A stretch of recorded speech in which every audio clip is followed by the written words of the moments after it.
Got it. And we are live.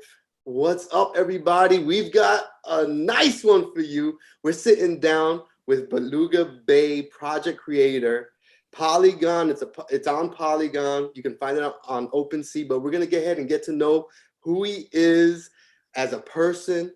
And he hosts on Twitter a Twitter Spaces for other project creators on Polygon. It's awesome. I've been in there for a few months. The community is growing day after day. So if you're not in that, if you don't follow him on Twitter, I'm going to go ahead and put the link in the chat. I'll pin it so you guys can find his Twitter page. So Beluga, talk to us. How are you today? I'm great. Great. How are you doing? Not too bad. Not too bad. Today, I live in Florida, and it was in the 30s. Whoa, that's cold in Florida. And people are going crazy. It's so bad. I actually lost power a few times today. Wow. And it's only in the 30s. Yeah, I mean, that's when you start getting the iguanas falling out of the trees. Like it starts raining iguanas when it gets to 30s. They're not dead, but they like get stunned. And you'll start hearing the pop, pop, pop, and it's the iguanas falling out of the trees. And it may be a little bit too dark for this early in the evening, right? It's pretty funny. The kids, my kids, they see the lizards, the little lizards, and how they're frozen, and they're like, Dad, like what's wrong with them? Strange. I'm sure you remember that when you were out here in Florida. Yeah, I do, man. It actually had just hit like record lows around the time I had moved there in 2009, 2010. And yeah, it was wild, man. It was wild. People were like, you brought that up north cold with you, move back. Da, da, da, da. Like, wow. So all right, so let me grab this link. I apologize. I'm having issues with the live chat. I'll worry about that in a second. For whatever reason, it's not populating for me, but it is what it is. All right, let me grab this chat right here. I'm sorry, this link. And all right, so I'm getting it now. We'll officially start. So if anybody's in the chat, I'm sorry, I can't see the chat at the moment. I'm going to be sending out a tweet right now. So that way, with the link, so that way people on Twitter can come and find us. All right, so Strange, talk to us, man. How you doing? How cold is it over there in New York right now? Oh man, it's bloody out here right now. It's pretty bad, don't right? Don't let this t-shirt fool you, man. I haven't worn a t-shirt in a long time, man. It's been hoodie and layer season for a minute, but yeah. If it's 30 in Florida, you know it's cold in New York. I don't even want to know. Yeah, believe it or not, I mean, we've gone from like 12-degree highs to right now we're probably sitting at 40 actually for like the first time in 2 days, 3 days. So. Holy moly. That's just too cold. Yeah, it's been for real over here. Yeah, man. I mean, I don't miss those days. I don't miss those days. That is for sure, man. Beluga, where you at? I'm in Virginia, but I actually live in Florida half the year. So, but I don't go to Florida if it's cold. Like that's the point of going to Florida. You don't go when it's cold to Florida. No, I'm not leaving here and going somewhere where it's colder, right? No, that's crazy. Okay, awesome. I got the live chat. I got the tweet. The tweet went out. I wasn't for whatever reason. I put the YouTube link on the tweet, but it wasn't letting me put the picture. But whatever. Let me see. Oh, you know what? Let me try that again. Did you guys see the one I just sent out? Yeah, I see it. It has like a. Let me, you know what? Don't worry about that. Did you guys already retweet that one with the? I did. You did. Okay. You know what? Forget it. All right. we'll just leave it. We'll leave it at that. For whatever reason, my phone was acting crazy. Even the phones don't work when it gets cold in Florida. So, all right. So, real quick before we officially get started, we talk all things collectibles, digital NFTs, obviously, but we also talk about physical collectibles. And today, every time we have an interview, we have a physical collectible of the night. Today is a Joe Montana autograph card. Joe Montana, I remember growing up watching him play. A surgeon at what he did. I'm not a 49ers fan, but I respect what the man did while he played. So tonight's physical collectible item is a Joe Montana autograph card. Again, if you missed it, we're sitting down with Beluga Bay. He hosts a Twitter Spaces for other creators on that are creating NFTs on Polygon, but he has his own Polygon project. It's on. You can find it on Opensea. And matter of fact, I've got the chat going. I'll go ahead and pin that link, and we'll get that done here in a moment. So, if you like free stuff, subscribe, join the Discord. Once this is up and the live is up and done, and it's just posted on YouTube, I'll have a link to the Discord. And, again, if you like free stuff, subscribe, join the Discord, free Discord, all that good stuff. So, Beluga, the first question we're going to start off with is, where were your parents born? My parents were born, I think my dad was born in Alabama, I want to say, which is a terrible place to be born, really. But he spent most of his life in Georgia, and I spent most of my life, early days in Georgia. And then my mom was born in West Virginia, which is another terrible place to be born. And I'm probably like alienating some of the people. No, they're beautiful places. And then they met in Atlanta, Georgia, and then I was born and I lived in Atlanta for 20 years, and then I moved to Virginia. So yeah. So you're in Virginia now? Yeah, Virginia and Florida. I go between the two depending on how cold it is. So, what part of Florida, I have to ask? I call it the Green Coast, but I go between Tampa and Ocala. So all up. I have two different properties that I live in with family there. Funny, that's where I was at when I was living in Florida, Tampa, and I was all over that area, Ocala, Lutz, and all over. Yeah, ended up where this guy lives over in Sanford. I was getting around out there a little bit. I don't need. Where is that, Sam? Sanford, Oh, Sanford. Yeah. Orlando. But I was in a newly developing area. You might have heard of it. Just depends. I don't know. It's called Wesley Chapel. No. A lot of Northerners over there.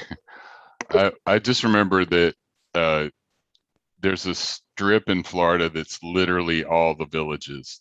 Like it's like, I don't know, 40 miles of the villages. Have you guys heard of that place? Yeah, of course. It's freaking huge. Yeah. So it's like 45 miles of senior citizens. It's so I don't know how big they are into collectibles there, but maybe I'm sure there's some collectibles there. Who knows? But man, you'd be surprised. Some stuff that maybe I'm not interested in, but yeah, I remember I had a job years ago where I would have to go into people's homes and like work on like equipment or whatever that they had. And I remember whenever I saw somebody that was older, I would say maybe above 60, they oftentimes had like some old school stuff, like old school trains and whatnot. I'm saying they're probably not like busting out the Yu-Gi-Oh, right? Oh, heck no, yeah. Or the Pokemon cards. No, you're not good. Maybe some Mickey Mantles, but not, Yeah. So, all right. So going along those lines, you know, Yep. we're talking collectibles, you know, Mickey Mantles and stuff. So, all right. So what toys did you play with as a kid growing up? Well, I'm a late 70s, early 80s kid. So Star Wars pretty much ruled the roost. G.I. Joe, like the big G.I. Joe kit with the like grip. what's that? He said the Kung Fu grip, man. Yep. Oh, I had the big GI Joes with the kind of like mottled beard kind of thing, which was, looking back on that, it was really kind of crazy. But the smaller figures and the giant bases, I just remember my granddad didn't know me really that well. He lived like 45 minutes north of us, and we only saw him at Christmas. But he got me like the crazy GI Joe command center, like the one that had the lifts in it, you know, and the rockets at the top. Yeah, that thing was amazing.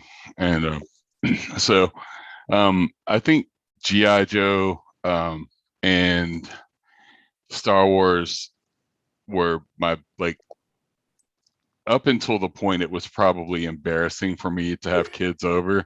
I had you know, like the full on Hoth set up, and kids would come over and kind of joke on me because I was too old to have Hoth, like with the Tauntauns and the Han Solos. And see, man, it's a shame you didn't know me, because I would have been the one friend that would have been over there. It's like, yes, we need to get more stuff. And my sister would buy my sister would buy the Star Wars figures, and she would sell them to me for chores, right?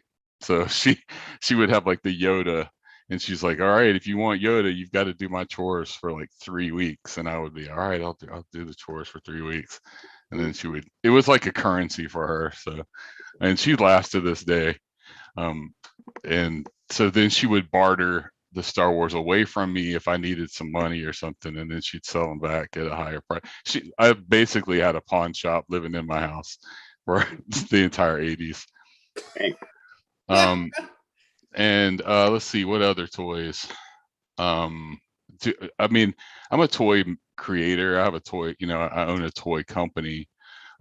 So the toys have been in my life my entire life, right? You know, so I started off with more like the action figures, and then gravitated to like collectible toys, and then art toys, and then what I you know, video game toys and stuff like that. And that's what I do now.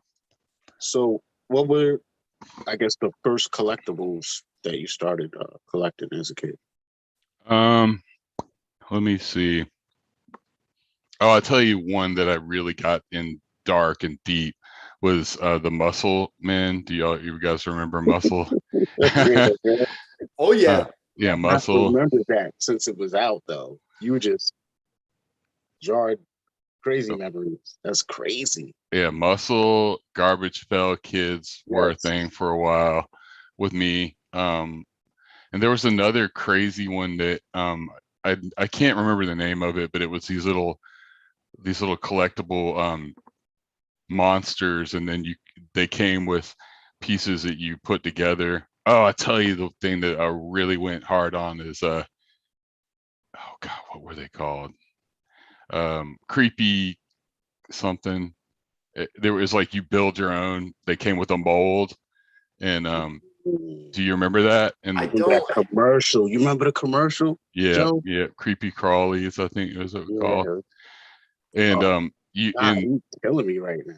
Yeah, so those, man, those I spent a lot, because you would get I don't know, it probably was super dangerous for kids, but it was this goop, and you would put it, Creepy Crawlies, and you would pour it into the mold, and you could mix it up. Then like his eye could pop out and the ooze used to come out. I think they showed it in the commercial. Yep. And so then I got into the collectible. I mean, I tell you, man, toys. Yeah, toys were a thing with me. Then I got into the color forms. I don't remember. Do you remember color forms where it was the vinyl, and then you could have little scenes, and then you'd have like Batman, and then you would do fight scenes, and it would like stick to the Man, you talking about the film paper? film paper. Yeah, color forms. Yeah, Calling me right now, bro. yeah. Bro, toy professional right here. It's a toy professional. Oh, And then my thing became like in the mid 80s, they started releasing these little robots, these white robots, and Sears had one, and it was like $300 and every day. It was called Omnibot, and remember that? Omnibot, and it was like, it looked like R2D2 a little bit, but it had, you put a little cassette tape in it and you could program it. Right.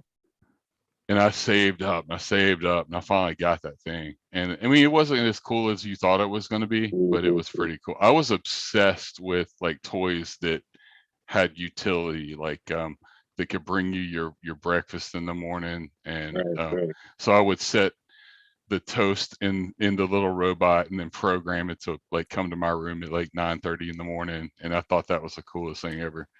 But yeah, I think anything space related, anything fantasy related. I collected, I can't remember the freaking collectible monsters that you like put the arms and the legs in, and you would create all kinds of stuff. And then when I was real young, I had like an obsession with the Smurfs, man. Really young, like a Snorks and the Smurfs. I had like every freaking Smurf there was to and if you see my artwork now, you can kind of see where the Smurfs had a big influence, especially some of the stuff in my toy company. The Smurfs had a big 80s cartoons had a big impact on me, I think, from a artistic standpoint. So speaking of, I've linked Beluga's Bay's link to his Opensea collection. So just in case, if you don't know, if you're not familiar with the collection, it's pinned. You can go ahead and take a look and hurry back because you may miss something. Something So, all right. So we spoke about toys. Obviously, you're big on toys. I do want to circle back in a few minutes, but I want to first ask about cartoons. What cartoons did you watch? I can imagine that it was pretty much the same ones I watched, but let's see. Well, I really loved the D&D one. Do you remember the D&D one with the little with the four, like the old man that was the wizard and the unicorn and the mage and all that? I freaking love that show. And I loved, like I said, I love the Smurfs. I watched Sesame Street until it was until I was way too old. Like people could joke me, but that's still some good content. If you really go back and like take your male ego away and watch that stuff, Grover is freaking hilarious. Right. Yeah. I was just thinking about Grover the other day too. If you even today, there's this one episode of Grover where he's sitting with the guy, and the guy's ordering hamburgers, and he's like, "Nah, I want a bigger hamburger." So he brings him a little bigger hamburger. "No, I want a bigger," and then he brings this hamburger that's like the size of a Volkswagen, and he busts through the wall. You got to watch that because that's some classic Grover stuff. Grover had so many jobs, right? Everything that, I think I looked it up recently, but Grover had like 60 to 70 professions. Like he's been everything that you can imagine. So so I did watch Sesame Street way longer. I loved Fraggle Rock. That was a good show. Fraggle Rock was amazing. I got into, because what else did I really love? I mean, of course I loved like Hanna-Barbera stuff. I liked Scooby-Doo. Anybody here You guys into the Dark Crystal at all? Oh my God, super Dark Crystal fan, Love like it. super. Love It didn't hold up. Oh, like Right, if you watch it now, you'd be like, right. oh, this is a little There's slow. scenes in the it doesn't. I heard they like try to reboot it or Oh, I the heard, reboot was so good. It was really. amazing. It's freaking I gotta see amazing. it. I gotta And see it. Netflix made the it was called, I can't remember, but they only did one season, and they did not renew the season. So it was, if you like it, enjoy it while it lasted. But if you can imagine taking the world of Dark Crystal and really fleshing out the kind of ambiguity that was there, you know, because you're like, what are these creatures, you know, they went back and they really cleaned it up. And so yeah, Dark Crystal, I was huge. I really liked the Black Cauldron, but that was a movie. But so man, Okay. I could, yeah. No, we can go with movies. Mm. What about Yeah, movies? What are your favorite movies of all time? Favorite movies. Dark Crystal was my favorite movie up until I watched it as an adult. If you would have asked me, I love Gremlins. You know, early Gremlins. In fact, that kind of goes back to one summer I got so obsessed because my friend, I was a little bit of a gullible kid because you know, I lived in the country in Georgia. So my friends my friend told, this is a crazy story. I can't believe I'm telling you this. But my friend told me that they had a Gremlins toy that was a Mogwai. You know what a Mogwai is, right? yes. Who Gizmo is. Yeah. And that if you, it was the toy would actually randomly turn into a gremlin. And so I called every store known to man. I said, hey, do you have the gremlin that turns into the Mogwai that turns into the gremlin? First of all, it's Georgia, and they had no freaking clue what a Mogwai is or a gremlin. So I was calling every toy store under God's creation, and this kid had been like joking me the entire time. So I spent my entire summer like trying to find this fake Gremlin toy. toy. Yeah. Yeah, so yeah, Gremlins, all clearly all the Star Wars, so many things, man, just so many. I I mean, I grew up on a farm and there wasn't a whole lot to do except watch MTV and cartoons and HBO. And so yeah. No, I totally get that. I totally get that. What about current shows? Do you have any favorite current TV shows? And I don't, I honestly, with the toy company and everything else, I don't get to watch that much stuff at all. I think the last, I watched some stuff, but I really, let's say before the toy company and Beluga Bay took off, I was a huge Adventure Time fan. Yeah, Adventure Time. I liked Steven Universe for a little while. Gravity Falls. What are some other things? I like some anime, but not a whole lot. I mean, it's a little bit too, I don't know. I think I just aged out of anime a little bit. I like anything with mechs in it.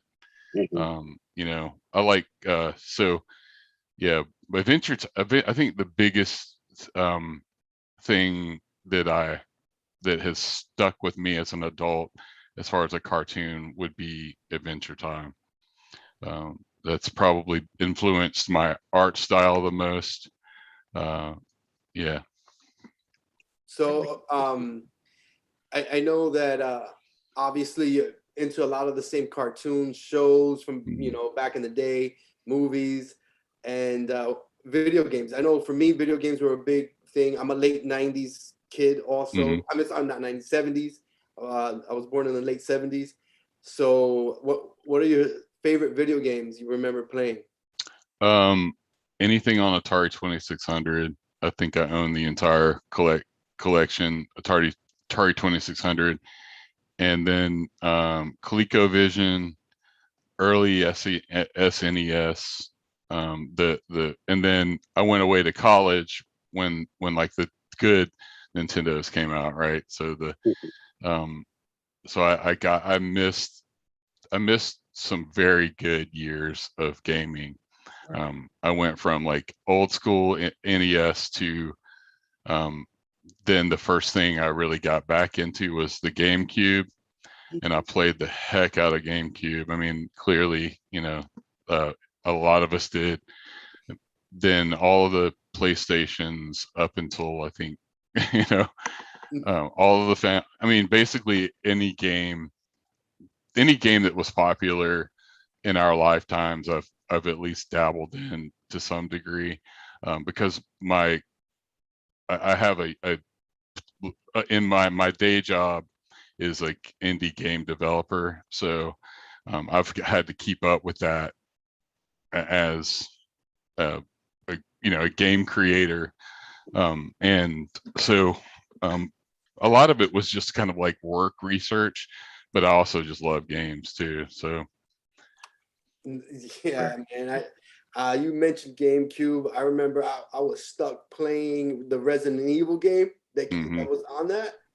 I don't remember what number it was, but my goodness, that game right there was an exclusive. You only could get it at first for like the first whatever it was on GameCube. I remember I got the GameCube just to play that game. Mm-hmm. Yes. Yeah, right. I love the game. The GameCube, it was incredible. Pikmin. I don't know if you played Pikmin. I was a huge Pikmin junkie. Of course, all of the Smash Brothers for a while. Final Fantasies, of course, have probably changed my life to some degree. So, okay, so now obviously you have the toy company and whatnot. Is there like a specific collectible that you like to have that, or seek, that you collect, or you kind of I just collect anything that's toy related? Well, I really I went kind of crazy on back in the early 2000s with expensive art toys. I collected people that a lot of people have never heard from. A lot of smaller run, like only 500 of them were ever made. So like right now I'm looking at my toy, Frank Kozik. I collect some Labbit stuff. I don't even know. A lot of the toys that I have now, I don't even remember the artist names. Is that because it was so early 2000? It's like 22 years ago when I was really collecting. I spent hard to know who's going to emerge and still be around 20 years later. Yeah, there's still. I mean, the Frank Kozik is still in the it. He's in the NFT space, right? So and he released some stuff on Polygon, which I'm really excited about. And then I got into some Japanese capsule toys, collecting that. A lot of my aesthetics for toys is usually kind of like cute based. I collect cute stuff, and that's kind of goes through to my. I'm a little bit of a odd duck when it comes to my friend group. I'm definitely the one that has the more cutesy collectibles, and my friends are all more like Gundam and all that stuff. So they're always like, okay, well, there's your collect. I mean, and I don't care. I mean, people try to joke me about it, but I do collect cute stuff. Like it's kind of like my thing, whether that's my my love for the 80s shining through. I think that really is. But most recently, I got into collectible card games for a while, and that was about 20 years ago. So I probably have $100,000 worth of Pokemon cards sitting right here. Oh my God. Easily, probably more. And probably at least that much in World of Warcraft cards, and not World of Warcraft, Magic the Gathering. I probably have at least $40,000 of decent cards that I need to sort through and probably sell them and buy NFTs with. But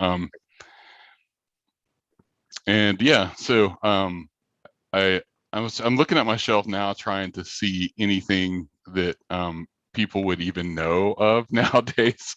But I have some pretty crazy art toys that I didn't collect the big wigs because I couldn't afford them at that time. So I collected people that were kind of unknown. And what ended up happening is those people got very expensive because they only released 500, whereas some of the bigger names would release 2,000. And then they came up, right? So I have a early, I don't know if you know who David Cho is. Yes, Oh, heard of, yeah.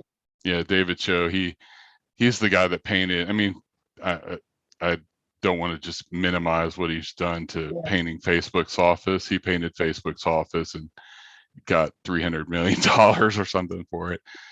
But he sent me a whale, and so that's like my prized possession. I have like this little David Cho whale.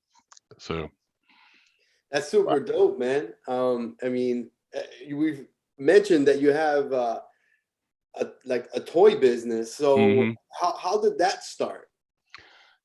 So I was, I've been sketching and drawing stuff my whole life, and then I just really I'm not an edgy person. Like I would go to art shows and I would be the only guy that didn't fit in with like the art toy scene. I don't know if you know that there's like this edginess, and like and I grew up on a farm and I watched Smurfs way too long, right? So I don't have that I don't have that edginess and like that street awareness. So I would go to these art shows in New York and I would feel like I was the big dork, right? And so, but it's true, right? So I would throw these art shows and then I would have to get up in front of all these people wearing like urban clothes. And I'm like, I don't fit in this world at all. I really don't. But my art was good, but I wasn't, I kind of am a socially awkward dude. And so I was like, well, let me start, instead of trying to like make edgy stuff, why don't I just make what I love? And I love cute stuff. So I started making cute stuff, and that is when it blew up, right?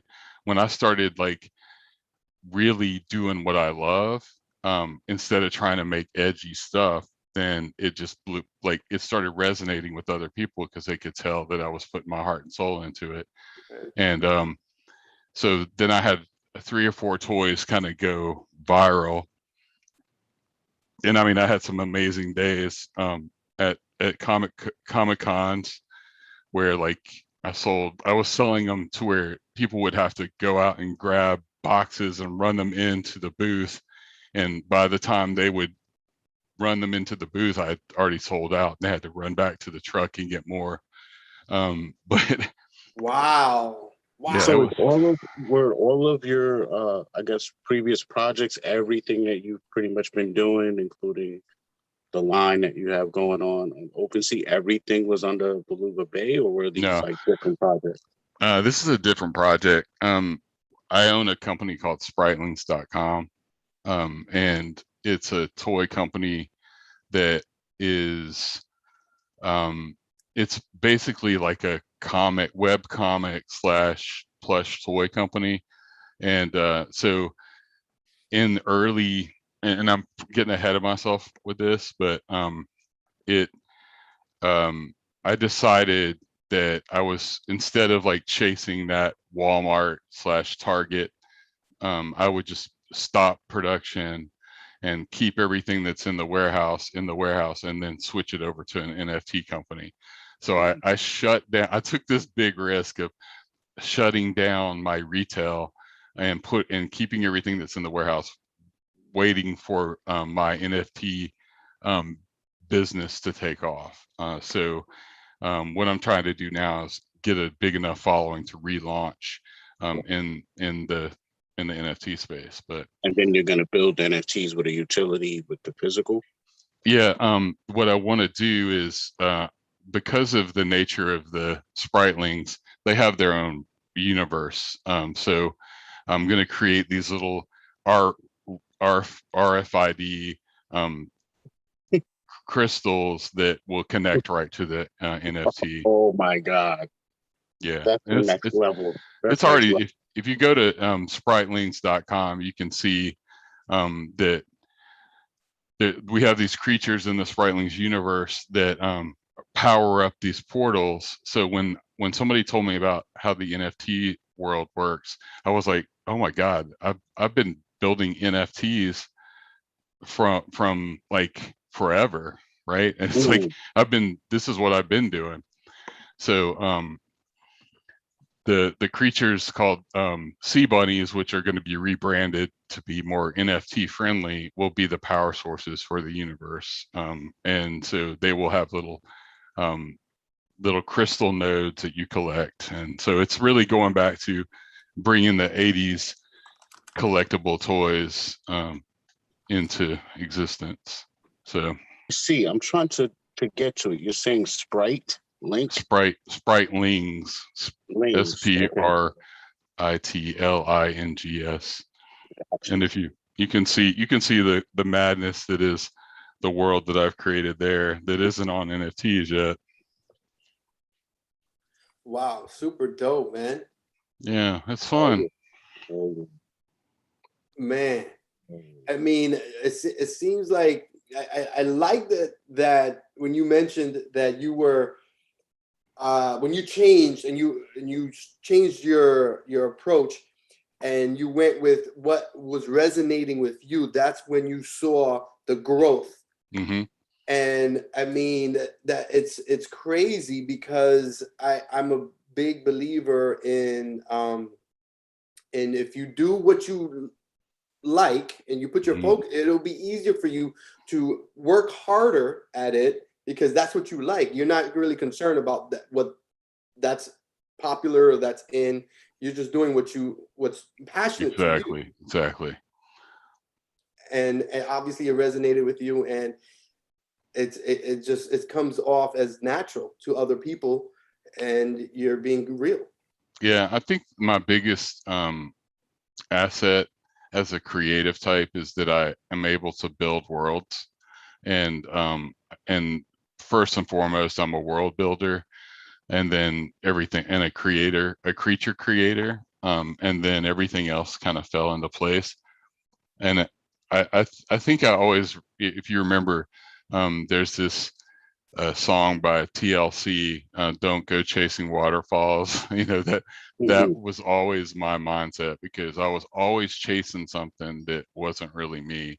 And when I really kind of stuck and started really believing in what I did, and did well, is when I saw the growth. Like not just a little bit of growth. It was like growth that I couldn't even understand.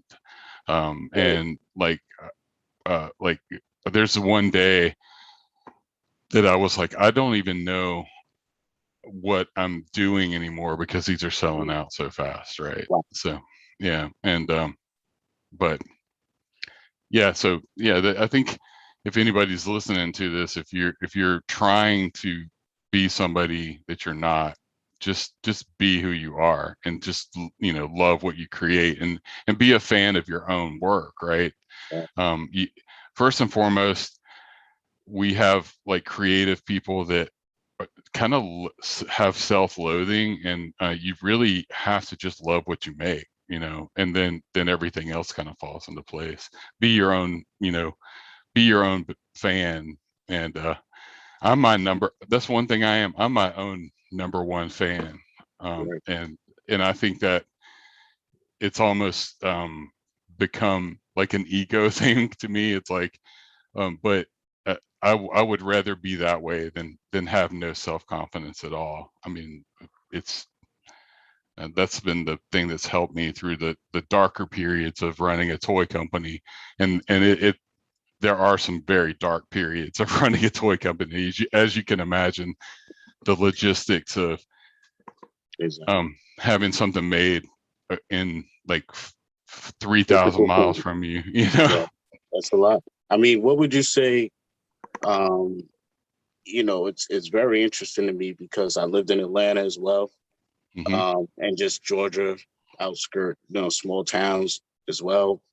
So it's very interesting to me when you know, you set a mental picture of someone coming from pretty much a rural / suburban upbringing to, you know, not having the most connections in the world, not the most money in the world, but somehow knowing that New York City, you know, putting a project together, a gallery of some kind, is where you still need it to be to really get your project to shine, or downtown Atlanta, Peachtree area, whatever it was. Like, what I want to know is how and what clicked off in your head to where it's like, all right, I got these ideas, I got this art. What was the thing that you would say is the starting point, or was it a connection you made with someone that showed you what to do? What was the thing that changed it from being just a concept and an idea to like, okay, now this is business? Well, inside, I don't know how much you know about Atlanta, but there's a kind of creative neighborhood called Little Five Points. Yes. And so we would drive into Little Five Points, and there were artists everywhere. Like, you know, it was crazy. I love it.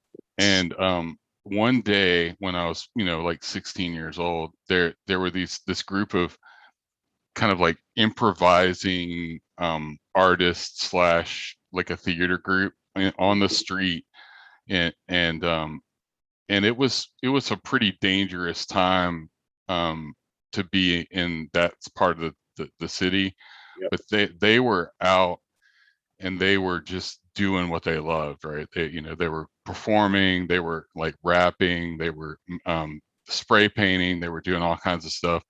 And something just clicked in me there, right? I saw a different way of living. And so I went home and I was like, I don't even know what I had seen, right? It was like this creative, and people were giving them money, right? People were walking by and giving them some money just because they were performing. And I didn't have a performative bone in my body, but I knew I could draw, and I knew I could build worlds. And I think that was what clicked with me, because Little Five Points was kind of like going to Oz. If you lived on a farm, you know, you went into the big city, and back in the day, Atlanta was a crazy festive place, right? You would like go into, you know, so I think that was the kind of turning point of me living on a farm and then going into the city and seeing that kind of stuff. And then what got me in the toy company is I was walking into this like toy store, and I saw this character, and my friend looked over at me and he said, "That looks exactly like a toy that like something you've drawn." And he's like, do you have anything? And it just happened to be something that looked very similar to what I draw. And that was it. I knew that I had to make toys, right? I had to make a physical form of it. And so I went home and I pulled out the sewing machine, and I had a bunch of clothes that were going to Goodwill. And so I just yanked those clothes out and I started making prototypes with the clothes. And I literally did not know how to sew, right? I was like, I don't know how this works. But I went on YouTube like everybody else does, and I learned how to sew. So I made a bunch of prototypes, and then I went to the Comic-Con and I sold them. And these were my clothes for, you know. You literally went to Comic-Con with these prototypes with 10, 20 of these things. What did you do? Did you have them like in boxes, like labels, everything look official, or you just had like these dolls in your hand? It just looked janky, man. It was like I had I mean, now that I look back, it was probably an OSHA violation, right? Because I had all these dirty ass, Did dirty, you sterilize this first before you gave it? dirty clothes, you know. And so I had just lost a bunch of weight too, so it was a lot of fabric. So yeah, and so this is the turning point. I went to this Comic-Con. It was like in this really sketchy part of town, and I just took a piece of fabric and I put it over the table and I put all my toys out, and I sold out in 20 minutes. Wow. Like instantly. And I was like, okay, I'm on to something, you know. And so yeah, that was when I knew if I can sell my dirty ass clothes, then I think I can make it. You know, first on machine run. You know, I mean they were horrible, but the kids just went nuts for them, man. It was like and it was one of those aha moments that I knew that I had something. So what happened after that point to where, you know, you're like, all right, I know I got something. What did you do next? So I went home and I did what every business owner does that has like a little bit of a success too early, and I went too hard, too fast. Too fast. What'd you do?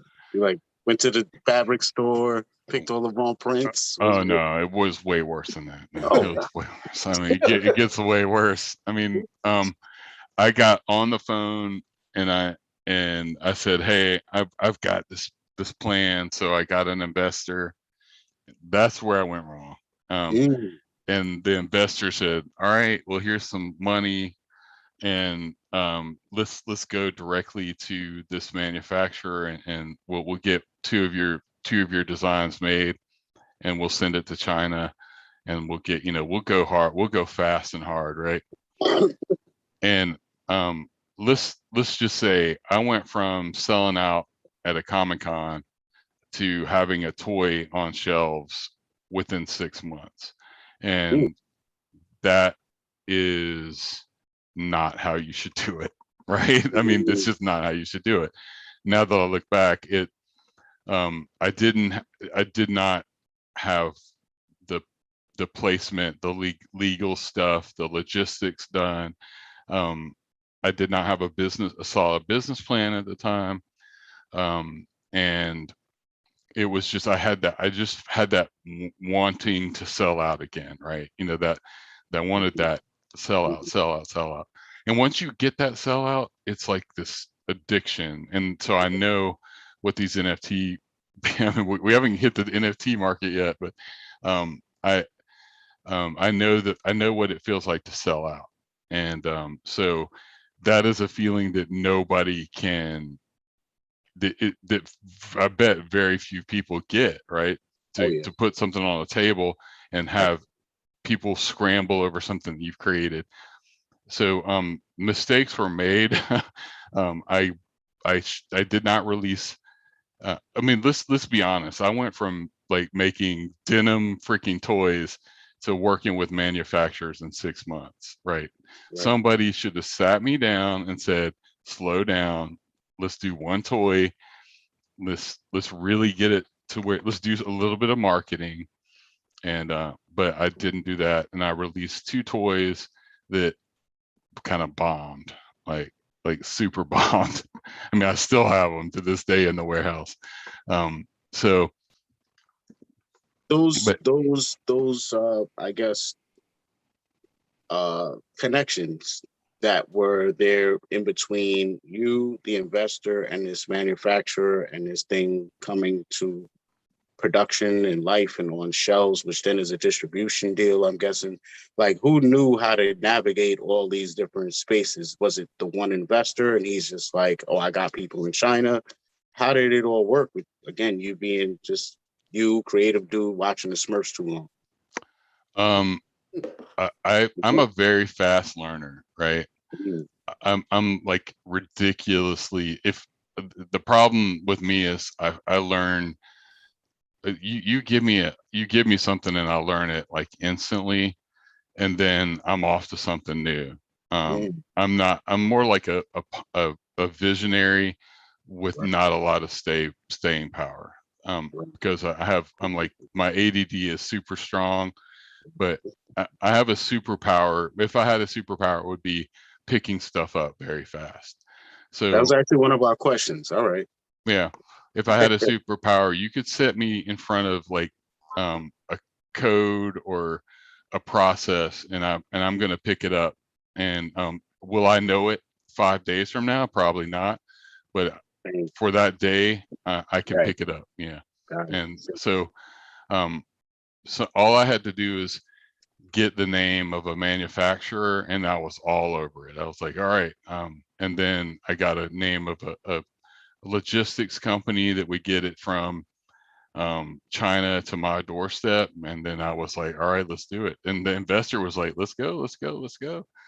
And the investor had these legal things that he wanted done. And so that's where it got muddy, right? It's like, you know, it needs to be this, it needs to be that. There's all these hoops that I had to jump through. And it comes down to, it's just me and an investor.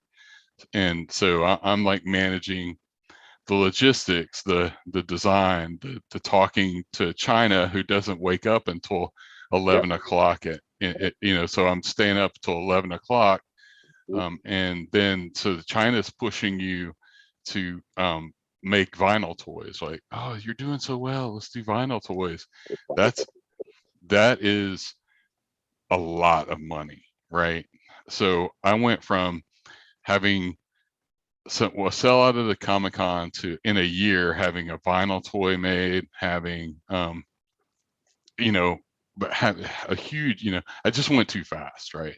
I was just like on fire. And I was having these ups and downs with sales. Like, I would release this toy and it would do really well, and I release the next one without any marketing, and then this one wouldn't do as well, and I wouldn't understand why. And I didn't delegate to anyone for me to say, why is this not working, you know?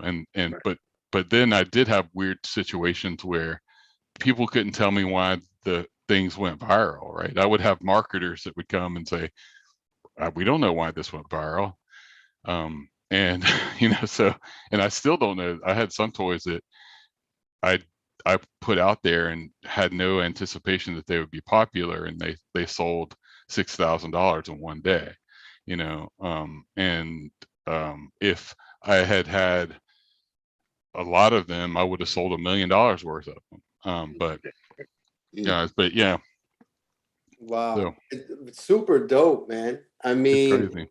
just, and it's funny how you saw success in the very beginning. You know, you saw you got to sell out, and then you put gasoline on it, foot down on that pedal, you know, because you want to duplicate that, and just, you know, let's you know, strike while the iron's hot. And then it wasn't, you weren't able to really get that same result back. It's because I wasn't like dealing with reality. I was dealing in that like sense of, yeah, I mean, I wasn't really fully aware of what I was doing, you know, because you just get into this creative like nightmare of like, I just want to hit that. I want that feeling of selling out again, you know. Right. You just want to get there. You want to go from A to Z, and letters in between, you're like not too interested in as much. And so I reached out to what I would consider my mentors in the toy company, and I said, listen, I'm struggling, right? And I had some contacts with some very big players in the modern modern world, like super, like billionaires. And so I was like, can you tell me how I can make this successful? and they couldn't tell me, right? And I was like, are you really telling me that you're a billionaire toy person, but you don't know how to get me to from point A to point B? And so I kept running into these people that would be like, well, you're not going to make it. I mean, you're not, it's like, you don't have, it's not that the toys weren't good. It was how many steps that you have to do to get onto the shelves and Target, right? Yeah. Yeah. And so if you go into a toy store and you see a toy sitting on that shelf, you have to know that that person went through probably like 9 gates of hell to get where they are, right? Yeah. It's Right. very difficult, or they're just really lucky. It's like it's either a slog, or they already have a lot of money to get like get the buyers for Target or whatever to see it. But yeah, it's but that being said, I'm not trying to discourage somebody to follow their dreams. Just don't do what I did, right? Plan it out a little better. And don't, and I go all in with everything, man. It's like, if I could do it again, I would probably just do it the same way. Even if somebody told me not to do it this way, they say, hey, I just have this like fatalistic excitement about toys, right? And it's like I just go crazy when I see, and so I'm with NFTs. The beauty of that is I can slow down and know that I don't have to deal with customs, or I mean, there's other issues, but the biggest problem that I had that almost literally bankrolled me was somebody labeled one of my toys as live animals, and so they got to customs, and customs called me and said, you're shipping in this like warehouse full of live animals. I'm like, no, they didn't, they translated it wrong. Please don't burn these. And customs burned them. What? My whole, like a whole like thing of toys, custom set those on fire because they thought they were shipped with live animals. So they basically thought they were killing animals. Wait, what the? On top of that, I don't know, but they incinerated a whole tractor trailer of my toys, and so luckily that my community of toy collectors got behind me and said that they would wait until I got the toys remade, which is another 2 months, right? So because it's like reimburse you for that. How does all that work? Like, no, they don't reimburse you. Like if you get your customs wrong coming into this country, you're gonna have a very bad day. And it comes into Chicago. They came into Chicago, and they sat on a tarmac for, I don't know, 30 days with me panicking. I've got something like $12,000 in toys sitting there, and this is just one release, right? When you're operating a toy company and somebody comes and tells you $12,000 is sitting on a tarmac and they're about to incinerate them, you don't sleep for about a week, right? Because I mean, at that point, that 12 grand would have bankrolled my product line, so it wouldn't have bankrolled me, right? But it would have I wouldn't have gotten out of that. But so. Wow. And then it's a certain amount of noise that you make within the community just from having a successful project. Every time you do that, it builds momentum. It gets more eyes on you. You end up with a bigger network. And that was another question, was like, you mentioned being able to tap on the shoulders of mentors and billionaires. You said that plurally. So I'm just wondering again, at what point do you go from, you know, the guy living in the middle of nowhere to having these connections? Was it you going just to events and venues constantly and just making these connections, or did somebody just literally be like, you know, the investor be like, all right, look, this is my contacts book, here, take it?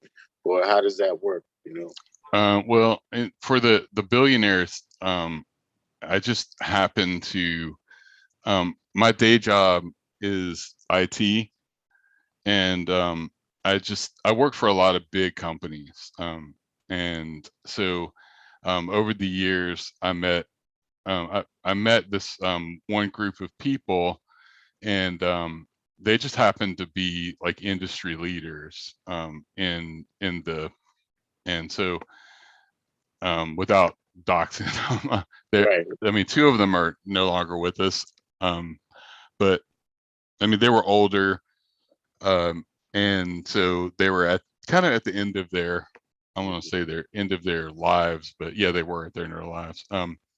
And they introduced me to these investor, because they kind of saw that I wasn't like a shady person, Right. was like coming correct with them. So Mhm. they introduced me into the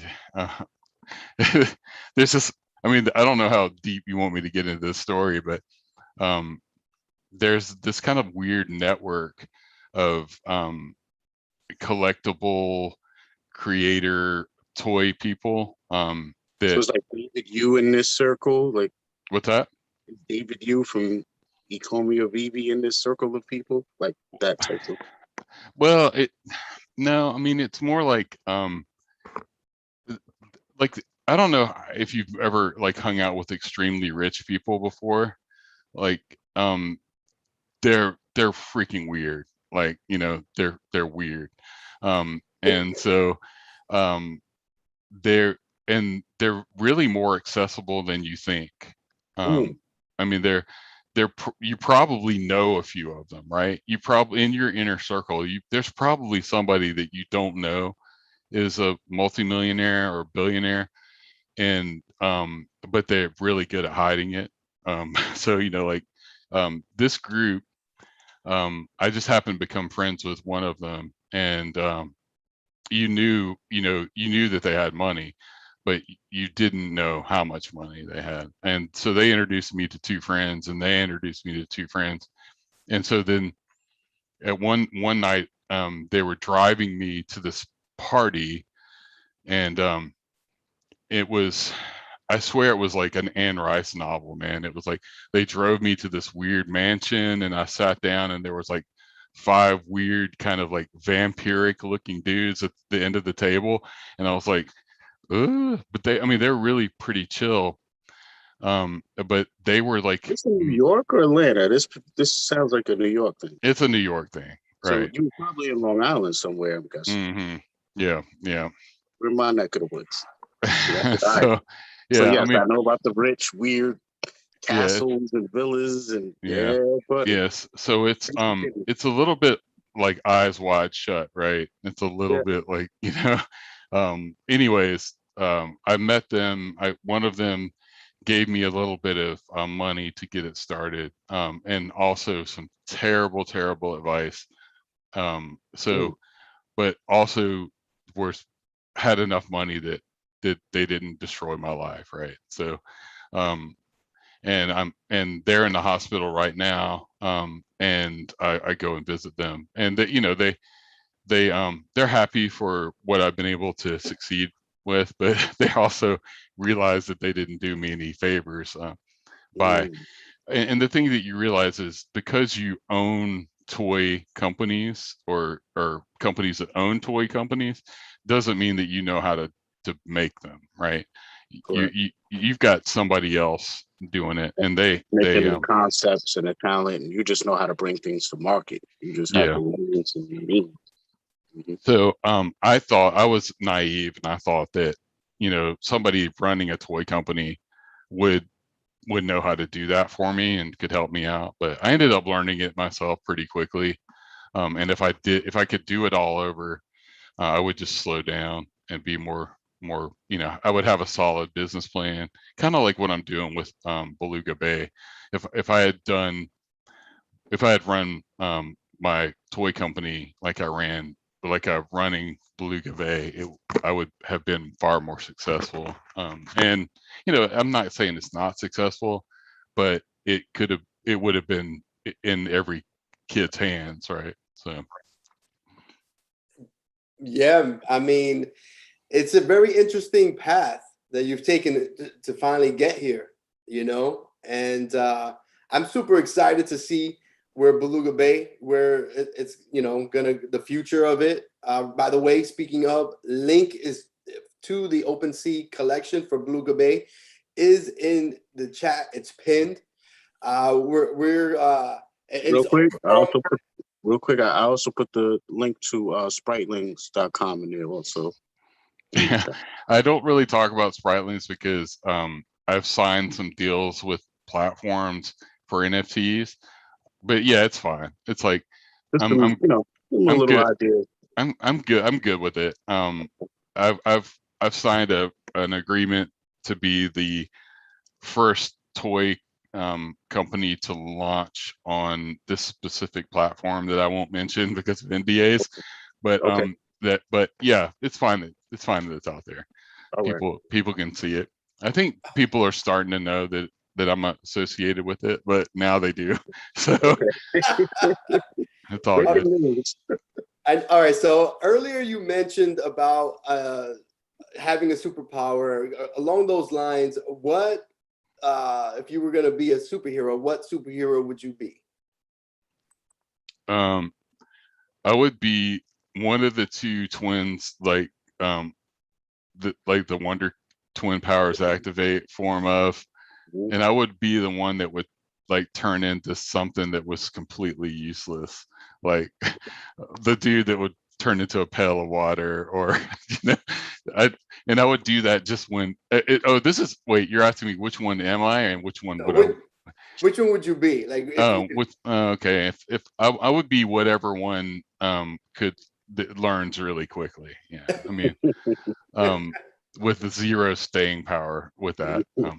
But which one would I want to be? I'd definitely be one of the Wonder Twins, and specifically the one that would turn into like a pail of water and that just could sit there and not do anything for, you know. Or was it the one that, yeah, one turned into like an animal and one turned into an inanimate object, right? So it was like I would want to be the one that could turn into an inanimate object and just sit there and not have to deal with like, yeah, exactly. So and then what about Veve NFTs? Obviously you're you know, in NFTs. What do you own any Veve NFTs? Are you in that, or no, not really? No, I had somebody come into the Discord and start gifting me them, and they didn't really understand my whole vibe, so they started sending me stuff that clearly, you know, if you knew me for 5 seconds, you would understand that I wouldn't want whichever one, because those are really popular, right? Pop culture ones, right? And I'm not a popular pop culture dude. I'm like, more like. Well, for me, I would have gifted you a Labbit from Cozy. Exactly, yeah. Or a piece from Jermaine Rogers or something, you know. Yeah, but they gifted me, I think, I don't remember what it was. I mean, they like sent me a couple hoverboard from Back to the Future or something. No, I mean that would have been even decent, all right. Yeah, this was, I think, I don't know if it was I'm not trying to like insult the sports people, but I think it was a sports one, or a I don't know. I don't remember exactly what it was, but clearly, like, they didn't read the room. You know, if you know me, you know I'm into cute stuff. I feel like yeah, you wouldn't have to know me too long to understand that. I would have gave you one of my Adventure Time pieces, man. I just sold my Lumpy Space Princess. Oh God, LSP, man, I love LSP. Yeah. I was really trying to get the whole set, and then I don't know what happened. I just lost it. Like, you lost like you just wanted to sell them, or how? Yeah, man, yeah, like there were a lot of drop, like the ability to get a first appearance Deadpool. Like when I think of IPs in the future, I feel like investment. investment. You had to drop LSP and grab Deadpool. I feel you. Yeah. It's sad, man. It's sad. I had the Rain Corno too. I really don't want to talk about that. And then, of course, once I sold it, you know, it blew up. Everything on the app is blown up though. So everything that I invested in, it also grew. So I can't really be mad, you know, but I miss those pieces. They're very well made when you actually drop them like in the showroom and look at them, and AR, like they're amazing. That Rain Corn just looks crazy. That's amazing. Yeah. If I were, I would definitely collect Adventure Time stuff. Exactly. Yeah, for sure. Finn, you know, I have Finn. Oh God, yeah. Dog. That whole set is just crazy, man. Crazy. I would probably go for Tree Trunks. If there was a Tree Trunks one. They don't have it yet. Oh my goodness. Yeah. That's gonna be in the next season, I guarantee. The next season. Yeah. Tree Trunks reminds me of my grandmother, my deceased grandmother. So yeah. Interesting. So Beluga, I know again, you mentioned that you're a cancer survivor. If it's not too personal, what what happened there? Oh yeah, so 2 years ago, I was like doing my thing. I was in New York and I felt a lump in my neck, and I was like, I talked to my friend and I said, do you feel my neck? This doesn't feel, and people are always like joking on me. They're like, oh, you're a hypochondriac, da da da da. So so they felt my neck and they're like, oh, that's just your neck, man. So I went on a couple weeks and went to the doctor and finally said, I think I got a lump in my neck. And I just thought it was going to be something they would say, yeah, you need to, whatever. And he's like, oh no, there's something serious there. And, but what's that? Is that a lymph? Yeah, it was a lymph node. And so, I went and you never think that it's cancer, right? You just, you're just like, well, whatever. And so I went and they did a biopsy and nothing came of it. They couldn't find anything. And they're like, well, we need to see what this is. So I went and I had a lumpectomy, which they take your lymph node out. And I woke up and they're like, oh yeah, you've got cancer and it spread into a couple of your lymph nodes. And I was like, oh crap, and so it was like one day you're walking down the street in New York City, like popping around, having a good time. And the next week you're making appointments to get radiation and chemotherapy for 7 weeks, so and told that you have cancer. Well, yeah, so I went through that, and luckily it was a cancer that is pretty much 86% survivability if caught early. And so had radiation, had chemotherapy. Unfortunately, it happened right as COVID hit.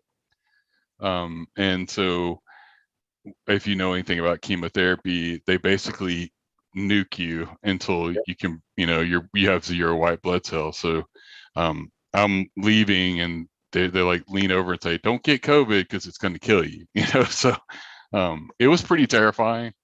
And I went through the 7 weeks of that and went through about a year of recovery. And the fact that I can talk to you right now is a miracle, because it was I had radiation sprayed in my face for 7 weeks. Yeah, man, it's tough. It's just it's crazy that I've had in the past, I don't know, 5 years, a lot of friends that I know personally that have passed away. It's just like, what the heck? What's going on? Even with COVID, My dad just died of COVID. I'm sorry? My dad just died of COVID. Wow. You see, yeah. my wife's dad died of COVID, and I just found out about a week ago my cousin's father-in-law just passed away. So I'm sorry for your loss, man. It's just thanks, man. Man, it's horrible. It's crazy, man. I lost my best friend Well, one of many, you know, I have a couple, but yeah, his name is Joe actually. You know what I'm saying? And same thing with him. He had a lump on set, lymph area, and unfortunately, he didn't beat his bout with cancer. I also lost my mother to lymphoma. So yeah, man, I've been dealing with a lot of that, you know, since a young age. Like I had my sister, even growing up, this is in like the 80s. My sister, when she graduated high school, she went away to school. She went to like New Rochelle somewhere, and her friend went to the army. Her friend was in like crazy shape. She was a girl, but she was in crazy shape, man. And I'll never forget, she came back like after the first year talking about she had cancer. And I mean, they were only like 20 years old, you know what I mean? 21. And she didn't make it. 21? Yep. And she didn't make it another year, man. And I mean, she was in great shape, just slow, you know, nothing, you know. So it just like was mind boggling to me, you know, how all this works. You know, then I had an aunt that was like, you know, a chronic smoker, you know, and was fully active. I mean, 70, 80 years old. She lived in DC. She would go to the store, get her own groceries, you know, but was a chain smoker and like didn't even die of cancer. She just died natural causes, you know. So it's like, it's crazy. You know, and then my mom, she smoked from like 12 to like 40, stopped smoking, and then had cancer within like 3 years and died. Damn. So it's like, what is going on? You know what I mean? Like, it's crazy. It's terrifying. Yeah, it's really terrifying. Right. I've heard, yeah. And by the way, in the chat, Brandon Z says, you know, prayers out for all y'all's families, and more important than all the NFTs and cryptos. And absolutely, I agree 110% with that, you know, because your life can change just like this, as you know, as we know. And all this, you know, NFTs and all this and that, you know, it's an afterthought. So you gotta absolutely, yeah. You know. So okay, all right. So on a lighter note, if 3 places that you would like to go visit, whether you've been there or not, doesn't matter. Give me 3 places.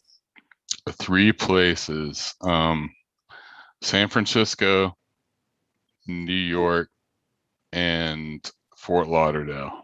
Yo, New York and Florida are in there. This dude right here, man, he got all 3 of my spots on the map. Yeah.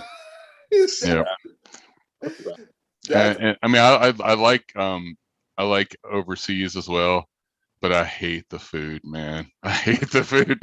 So that's the one thing I don't think I can get over. You know, like I've been lucky, man. You know, I haven't gone to too many places. But once you're talking to European countries, not for nothing, y'all, I'm just saying, you know, the snails and all of that stuff, man, you gotta have to keep that, man. You gotta send me over to Jamaica or something. You know what I'm saying? Give me some oxtails. That's as far as I go is oxtails. You know what I'm saying? When your food moves, right, Strange? When you that's what you call it off the table and all that. Oh, man. Yeah, I know with my NFT following, we have a lot of non-Americans, so I probably just offended everybody, but it's all good. It's just your food. My NFT project is murdered, and I ain't even get it started yet. I just killed it right now. Slack, guys. Yeah. So, all right. So speaking of food, what's your favorite food? Well, things have changed since cancer took my taste buds. Well, a lot of the taste buds they're finally coming back after like 3 years. Yeah, but the radiation does that. What's that? They say the radiation, I think, does that. Yeah. Right? Both are actually. But my favorite food right now is I love sushi. And I love good southern soul food. So give me like some savory gravy. I went to Georgia for my dad's funeral, and we pulled into this chicken spot, and man, I don't know what they do with the chicken down there, but it's I swear that it's like baby tears they soak it in or something. It's like it's so good. And so like so sushi, Southern food. Southern food, and I want to say, I'm gonna have to say like Thai food, maybe like Thai. Ooh, Yeah, Thai food. that's so funny, man. Yeah, that's the one thing, that and like Korean barbecue are the two things that I'm Ooh, trying to get my hands on. You Korean know, barbecue is amazing too. yeah, Yo, but you I, gotta I try some, man. Especially San Francisco. I heard that's where you want to go, like there, LA. You know, Yeah, New the yeah, York, food, you the don't have food, that. Stuff. food in California is just undoubtedly the best stuff I've ever had in my life. I And don't I know. heard the best food comes from off of a truck. Food, yeah. hmm I, and you know what? I don't know if you guys have tried it, but Vietnamese food is Oh God, yeah, it's very good. it's Very good. delicious. Yeah, very aromatic. It's beautiful. Yeah. Yeah, I really like it. What about snacks? Favorite snacks? You know, your guilty Mm. pleasures to eat. I'm a textured guy more than anything. So, I'm just like anything with a good texture, really. I'm a sweets guy. So, but anything that's got a good texture and sweet, When you say basically. texture, you mean like you like a crunch, or you Mm. like stuff that just Uh, has I like dumplings. I like doughy stuff. stuff? Yeah, I mean like I like white rice, like just crazy white rice. Um, I like carbs, I guess, as snacks. Man, me too. Mhm. Me too. I'm big into carbs, man. So bad. It's so Yeah, bad, but it's so good. yeah, absolutely. Sweet stuff too, but if I'm gonna be honest, you give me like a couple like steamed dumplings as a snack, it's like the best thing ever, right? But cold pizza. Mm-hmm. Mm-hmm. All right. What are you married, kids and stuff? No, single. Single. All right. Very hmm cool. So And as Fast Eddie P said in the chat, I second this. Give us a call when you're in New York again. Awesome. We're in Long Island. yes, I have to say, look, I lived in New York for a long time, and New York, the food is phenomenal. It's great, but you know, we could argue about who has the best food for hours. So okay, what about? I know you have chickens, right? You own Oh chickens. God, yeah. So You what's knew. the deal with the chickens? Oh man. So during cancer, I my best friend got me into these like exotic silky chickens, right? And so I live in a neighborhood that doesn't allow chickens, so I like went underground and like built a little part of my porch to have these chickens. And when cancer hit, it was like I was like, I don't care, I'm getting these chickens, right? And maybe the last thing I do, this is before I knew that I was going to survive it, right? So I got these chickens and they're freaking amazing. They're like little cats, right? They're not like chickens. I mean, I don't know if you know what a silky is, but they're like these fluffy little balls of joy, right? And so Yeah. yeah, they're amazing. Very. But yeah, I They're mean not regular chickens, chickens. Yeah, they're not. They're not the. Yeah. yeah, they're like old lady chickens, right? If you're in for Georgia, it's like you know there's like this lady named Marge that lives down the street from you that has these little chickens that are silkies. It's like growing up on a farm, it's only the old ladies had these chickens, right? It was like so but yeah, they're like cats, two-legged cats basically. How many do you have? So the funny story is I ordered 3, okay? And the company, this is the weirdest thing ever. The company sends you a box in the mail and it has 3 baby chickens in it. But apparently it happens enough that those 3 don't survive. So they send you 2 additional ones, just in case one of them doesn't make the trip. So I ordered 3, I got 5. So all 5 survived. those those 5 grew up, and I ended up having 4 boys and 1 girl, which is a terrible thing to have for chickens. So they ended up reproducing and having 3 additional babies, and so and that we were okay. Eight was getting a little bit more than my porch could handle, right? And then I went to Florida, and my roommate forgot to collect the eggs, and I came back, and 7 more. Wow. So I have 15 now. 15. Yeah, 15. I mean, they're tiny. They're tiny, right? They're like the size of the girls are about the size of a big grapefruit, I'll say. But they're little chickens, but 15 is a lot for a porch. But yeah, there's a lot. That's a lot. There's a lot. Very, very cool though. Very cool, man. It's funny that you brought that up. You dug hard on that one to get that alpha. Well, you mentioned it. You mentioned it because you mentioned it because they got out the other day. I think like last week. Yeah. I had a chicken catastrophe. Yeah. Yes. One of them got out, and then it was a mess. When you're running the spaces every day, if you can imagine like what you're doing right now, filming, imagine one of your chickens got out. What are you going to do? You can't stop the stream, right? And go chase your chickens around. Man, I mean, I lost internet, and I text Strange. I'm like, yo, Strange, I got no internet. So that's what I would do. Strange, at some point, you're going to be like, I got to manage the show. He's got to go chase his chickens around his backyard. Yeah. Oh, hilarious. Okay, so what about music? What kind of music do you like? Benny? So funny you should ask. I was a sound engineer for like, I don't know, 8 years in a studio. And I basically was the Pro Tools guy back when Pro Tools was a thing. I don't know if it still is. I think everybody switched to Ableton now, or something along those lines. But I was, again, I hooked up with this kind of like washed up rocker, and he pulled me in and said, "Hey, we're moving from these old analog boards onto these Pro Tools."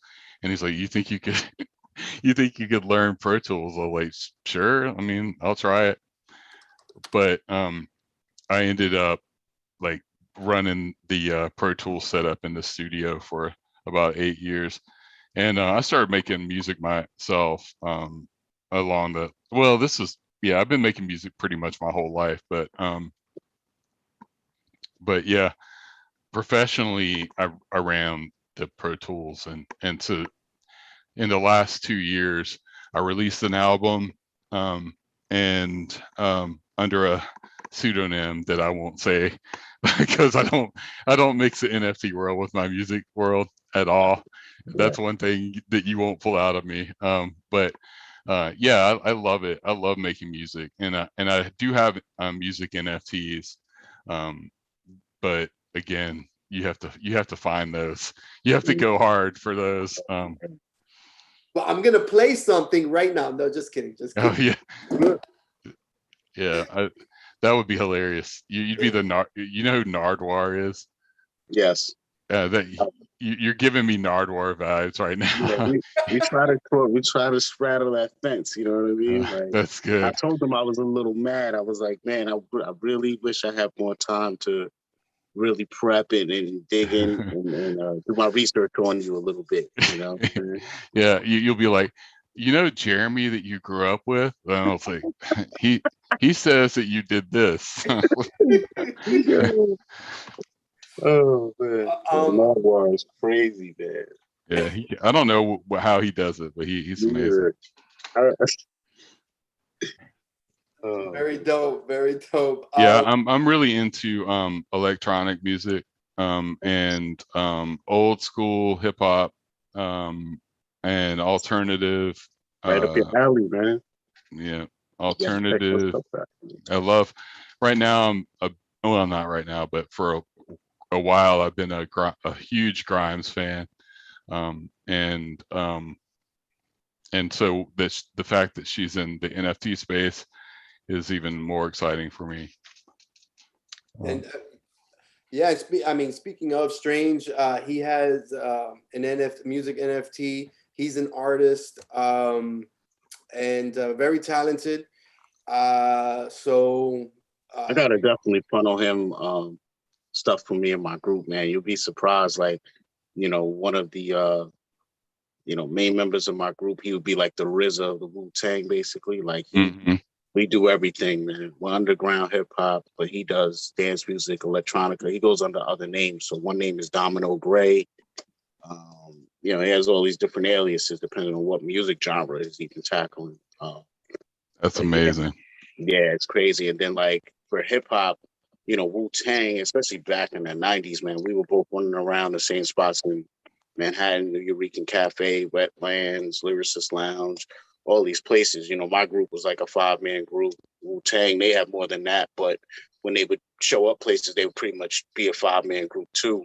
They were from Staten Island, we were from Long Island, and we're both running up in Manhattan. So a lot of people would get us confused until it was like we started distinguishing ourselves a little bit more once we started doing actual records and not just showing up and ciphering and doing stuff like that. And then when you actually heard the records, it was like, those guys are like, kung fu in hip hop. And then when it came to us, they were like, these guys are like sci-fi and rap. Like, we have stories talking about being on a starship. My boy, he constantly has these like fantasies of being a captain of a starship. So he has a whole lineup and whole series of all types of crazy stuff, man. We really pushed the bar musically, but just like you were saying, you got to kind of dig to find our stuff a little bit. You know what I mean? Everything kind of sort of. That's exciting though. I mean, I think the cool thing about the NFT world, especially when it comes to music, is how freaking open it is. Like, and how early, like any hip hop artist that would go hard right now is going to be enormously huge. Like, and especially if you start doing collabs with artists and stuff. That's what I'm trying to do. Exactly. Oh my God. It's literally, this is the one thing that excites me to the point where it's like, what are people doing? Why aren't musicians on this? Like, come on. What's going on? When me and Joe put mine together, I literally thought he was doing something wrong when he kept telling me, he's like, I'm looking for a hip hop artist under Opens. I don't see anything. I'm like, no, that's impossible. And over time, you've seen different artists come out with different projects and they'll put them on like exclusive platforms and sites and stuff. But as far as trying to really penetrate Opensea or what is the other one, Rarible, they have other ones that are more royalty and fan base oriented. There's a bunch of different platforms coming up and stuff. You're absolutely right, though. Like, it's wide open. You know what I mean? It's almost to a point where it's like, we can make this be what we want it to be. You know what I mean? Absolutely. Like, I didn't, like, when me and Joe worked on mine, I didn't envision, like, for me, I come from more just a standard music world where it's like, when you think of visual representation, you think of a full-blown video. I have friends basically that are, heavy hitters and, hip hop making videos. Like, if you're an artist and you're relevant, my guys are probably making your video. But I don't necessarily want all of that. You know what I mean? So, and then me and Joe were working together. We're like, what are we gonna do? And then next thing I know, this guy just used his creativity, put a little time into it, and then boom, we have like, a slideshow more or less type of video that plays along with my song. And, it's artistic in its own way. And it really showed me how, yeah, I'm providing the audio art, but in a way, once he cemented his, concept of what he visualized my lyrics to be convert it into a visual form, that's a form of art that belongs to him too. And then, you know, the actual cover art that we use, that artist, someone could buy that just because they like the cover and it looks like, you know, a poster or whatever else. Like, this stuff has so many layers to it, utilities to it. It's just, it's unbelievable. And I love it. What you guys just said, I completely agree with, and especially that it's wide open. We're at the start. Strange mentioned there just is there. I can't really find that on Opensea. I'm sorry to cut you off, Beluga. No, it's exactly. I mean, you think about if you take the if you take the DNA that is inside of Strange's brain, right? And you pull out that, I mean, this is just me kind of spitballing. You pull out that 80s love that you have. I can feel it when you're talking, and you kind of bring that 80s packaging into NFTs, and then you put your music inside. I don't know that if your music works with 80s iconic sorry. More 90s. Okay, 90s.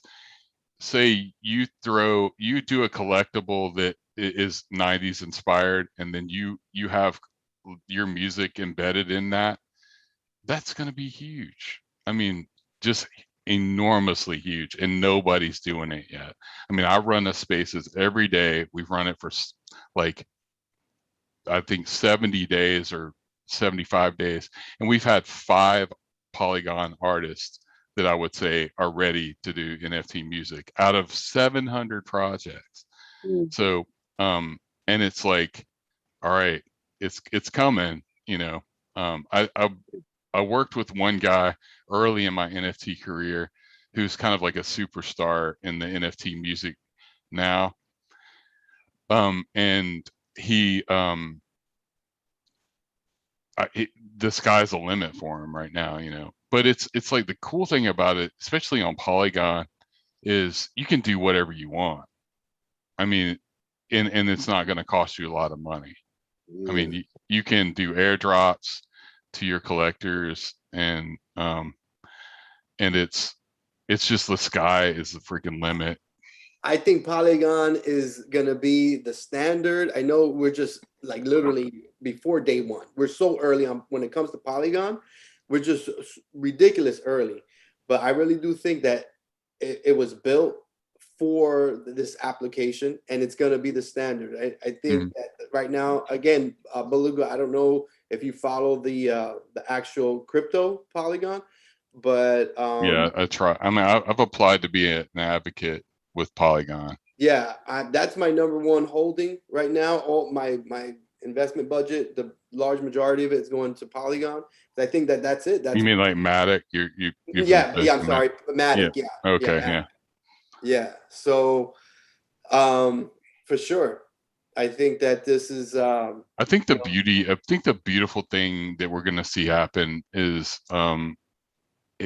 that people will start breaking boundaries down, right? You won't have to go to the record companies, not that people even do anymore, but and you start. I think the reason why you would go to a traditional record company is so you could make videos, right? So you could do that. But when you're working in these communities now that want to like collab, it's just like creates this amazing energy that I've never been in the music industry other than running the studio, and but I just the universe that we're building is so exciting, man. It's just and I can't wait for the music stuff to take off. I mean, yeah, absolutely, and it will. And speaking of music, Rush Music in the chat, an artist also, and he. I know him for many years in real life, and I want to get him. I want to interview him also on the on here, and you know, just give a plug. But you know, I reached out to him like I forget 2-3 weeks ago, or maybe it's been longer, and I sent him a text. I'm like, you know, like, hey man, we got to catch up. And the whole thing is I want to tell them about NFTs and whatnot. I may have mentioned in the text, but I can't remember, but yeah, definitely maybe there could be some type of collab, you know, some, you know, Beluga, Strange, Rush music, you know, Yeah, absolutely. something. I'm down for anything. I would love to just do, I haven't done music belugas yet, but I would love to do a series of belugas that channel 80s and 90s imagery, you know. That would be so fun. Well, what's funny is literally before we started the stream, Joe sent me the link for the Zoom. I get on, and what did I tell you I was doing? He was like, "What are you doing?" I was like, "I'm literally fleshing out the idea for my NFT collection that I want to do." And it's funny you said that, because that's literally the theme of what my collection was going to be. I was working on over here.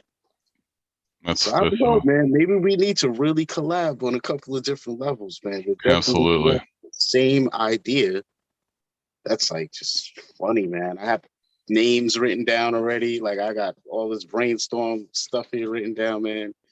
Yeah. I think the beauty of what you're gonna see is Polygon is where you can like session out your ideas, and you don't have to be afraid that you're going to spend $1,500 for a smart contract, right? Yes. And you can just go crazy and build collection after collection. I've got this one guy that's in the community, and he's constantly like second guessing himself, and he creates these collections on top of collections. And the thing that really amazes me is like every one that he does gets a little better, you know. So it's almost like it's just this amazing evolution that I'm seeing right before my very eyes. But if you think about a collection as being an album, we'll say, and you could you could record and put those collections out there, and just like once you get that collection done, you just move on to the next collection like it's an album, and you could just have a totally different feeling or whatnot. Concept, you know? Everything could switch up. Yeah. I'm seeing it, man. Yeah, it's incredible. And if you collab with people, it's so easy just to add them as collaborators, and just, you know, when you get sales, you just, you know, split the fees, and, you know, you're good to go. Exactly. So Beluga, I know we mentioned we're going to go an hour and a half, but an hour to an hour and a half, but you know, it's been we've been engrossed in this conversation. But I want to go at least 10 more minutes. I really have a few questions that I'm very curious to hear your answer. So if you were going to travel in time, jump in that, you know, DeLorean, throw on the flux capacitor, and you're going to go to 3 points of time. One before you were born, to go and see, experience something, and then something while you've been alive, you know, time period there, and then one in the future that you're expecting to happen. So 3. Oof. So it depends on how I could outfit myself. So would I have to, how would I, let me ask a question about the question. Am I going to be safe either way? You're going to be completely safe. You're going to have a force field around you and everything. Okay, good. All right, so that's easy. Whenever it was, and I don't know how many years ago this would have been, I would have gone back to see the dinosaurs, straight up, like straight up. I want to see a brontosaurus. Yeah, Stegosaurus, brontosaurus. Yeah. So that's easy. Since I've been alive, I would go back to 1989. No, 1998. That is very specific. Yes. And do I get to take everything I know back with me? Yes. Okay. But okay. You're trying to pull a Biff in Back to the Future. I know what you're doing. Yeah. You're trying to pull a Biff. Yeah. So I would go back to 1998. And that is, well, yeah. Well, no, I take that back. I'd go back to 2010. And that is when I made some very bad decisions about a relationship that I was in. And it's been a 12-year play out of disaster from that. And I would like to repair a couple bad things that I said. So 2010 would have been me fixing problems that I created in 2010. So that's pretty dark, but yeah, but that's where I would go. And then the future, God, the future's scary, dude. Because like I'm afraid to say what could, you know, if Elon Musk is right and we're just going to turn into gray goo, then I don't know that I want to go into too far in the future. I think, oh God, what would I be really excited about in the future? I think it would be when we met aliens, right? Oh, hell yeah. That's a good one. I like that. I think what I would like to see if I was safe is the day humanity comes in contact with aliens. And I want to see the people on top of like the buildings, like doing their like Independence Day dance, and then Parties all of a and sudden, stuff. yeah, I think that's what I would do. Yeah. Okay, very dope. So dinosaurs, fixing a failed relationship, and aliens. That sums my personality up right there. All right, so something embarrassing that you are willing to share with us that, oh God, like you gave us one earlier. Which one was that? I mean, my whole life is an embarrassment. Something. Yeah. Let me think. Yeah, I have a lot of embarrassing. I have an embarrassing moment pretty much every day in spaces. I'm not I should not be doing what I do every day, right? You know, I just shouldn't, because I'm not socially in that socially whatever to do together. Yeah, I'm like a mad scientist that somebody has decided to put into a Twitter Spaces every day. But it works, right? I think maybe it is my sloppiness that is my real. People can relate to it. I don't know. Right. It tells you where we are as a people. We've been deprived so long of real individuals that are like us, and we've been fed propped up fake people that they want us to emulate and be like, and that's not really who we are. Yeah, exactly. Man, so yeah, I can relate to that, man. I am not that proper, this big, whatever. I'm just like, whatever, man. Sometimes I grab the phone and I'm just like, I got the kids hanging on me. I'm like, hey, video. And it is what it is. I never talked about my NFT journey. And that's I think it would be a disservice to your audience for me not to explain what happened. So really quickly, because it's a pretty long story, and I won't bore you with all the details, but I started off, a friend of mine came and started talking about NFTs, and he's a pretty powerful person in the comic circuit. Like he runs all of the comic cons on the East Coast, basically.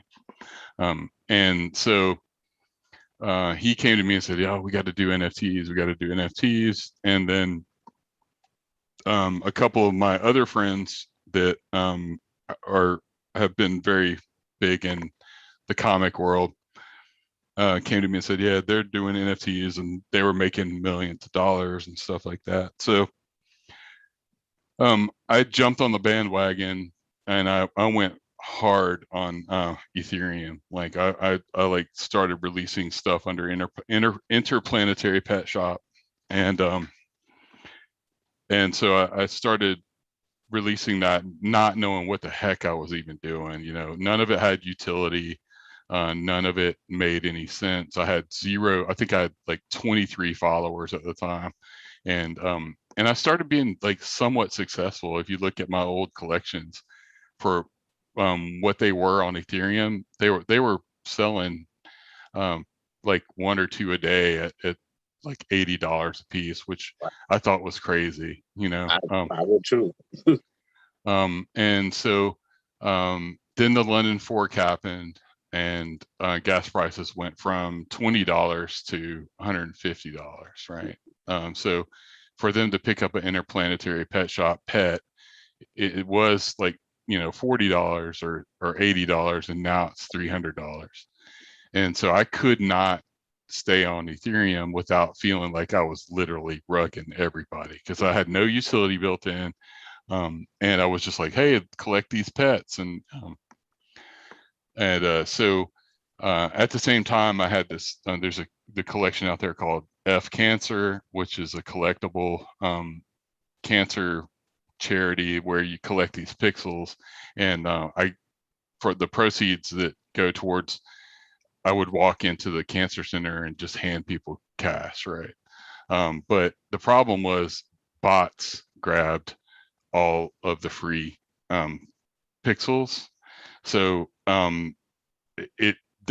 that's the problem. It's like if you put anything out there for free, bots are going to grab it and then not understand that it was a charity or not care. So it was at that point where I decided I've got to build my community. So I started getting involved in all of these NFT projects and running people's discords. And my Twitter following wasn't growing at all. I mean, it was just staying around 100, and I would gain some, lose some. And this was on Ethereum, and I was really spending like 12 to 14 hours a day, like pushing other people's projects and building stuff, making 3D models, making art for people. And so I got in with a pretty big couple of projects as a community leader, and I told them, I said, hey, I'm going to be releasing these beluga whales, and I had taught myself how to do the smart contract, and I taught myself how to generate the whales, and so I learned all that pretty quickly, like literally within a week, thanks to hash libs. You know, and so they said, yeah, you know, you just work for us for 3 months, and then we'll push you and you'll be the next success story. So so I did that, and I like put my heart and soul into these projects. And so then a time came for me to launch the belugas, and I said, you know, we can't launch on we can't launch on Ethereum. I'm going to launch on Polygon. And they're like, that's fine, you know, that's cool. And so I launched, and the powers that be in that project came to me and said, well, we've been thinking about it, and we can't really tarnish our Twitter following by pushing your project. So we're going to have to hard pass on promoting you. And this is after me literally sweat and blood for 3 months with this project. And this is a pretty big project. I won't call them out, because, you know, I don't want their project. I have way more Twitter followers than they do now. So the joke's on them. But so it dawned on me once I released the belugas that I wasn't going to have support from the communities that I had supported and thrown thousands of dollars at. So the utility of my project became building the biggest network in Polygon that anyone's ever seen. And that's what I've done. I have built 700 creators, 700 plus creators that rally around my Twitter spaces every single day. And I started growing at a like 150 to 200 people a day on my Twitter. And the utility behind it is, let's build something that nobody can take away from us, right? And so it became my fever. Became a movement. I could see that as a movement. You know what I mean? Mhm. Especially like creators and artists. Like Oh that's yeah, what we're all about. Yeah. it's already there, man. I go in there, that thing is popping. Hmm. Yeah, and so I think the takeaway from it is you just you can't like put your eggs in one basket with these small groups of people and hope that they're gonna be good, you know.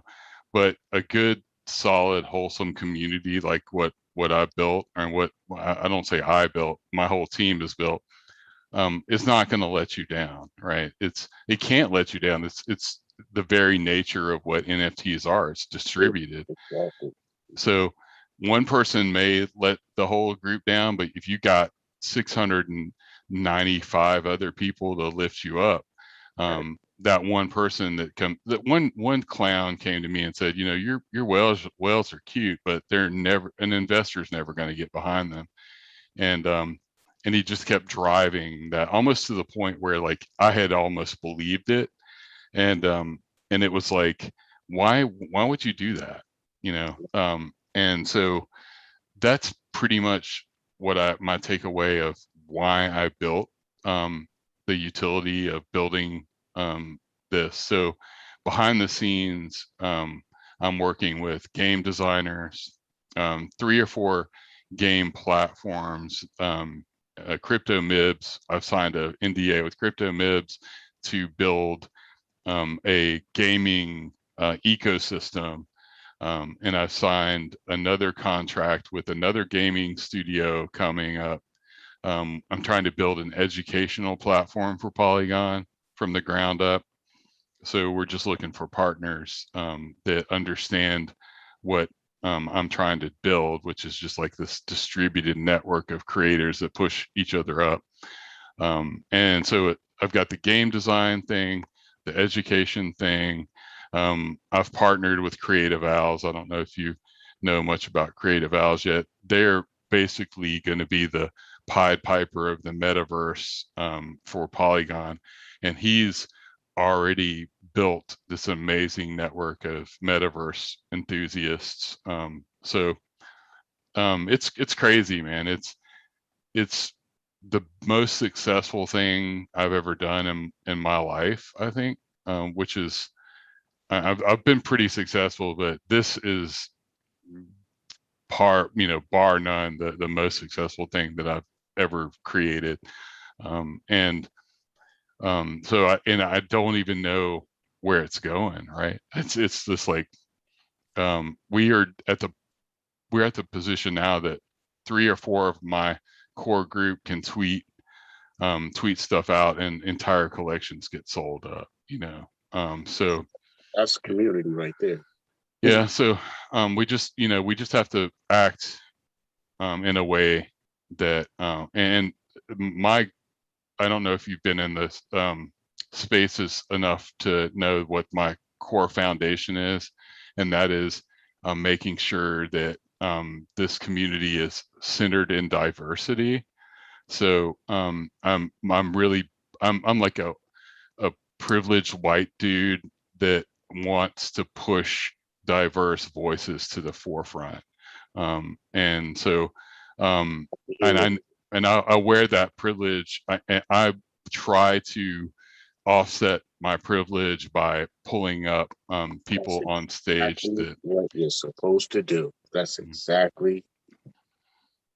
So and you know, that really is I was a VR dev for two-ish years, and I worked on a diversity panel, and I was the only white dude on there, and I still felt too white, right, to be on that panel.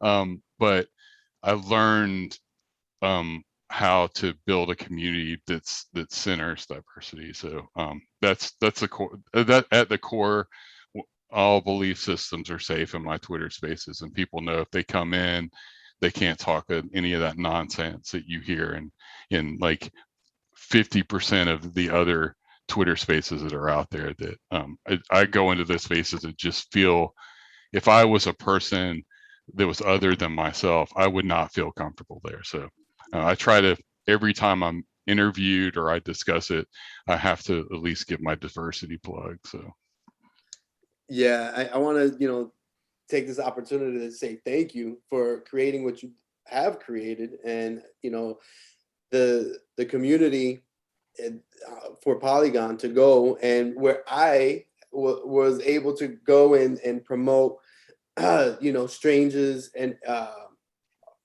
music NFT, and I did mention my collection, but you know, the fact that, you know, Strange is an original artist, you know, it's all him. He's put his blood, sweat, and tears in it.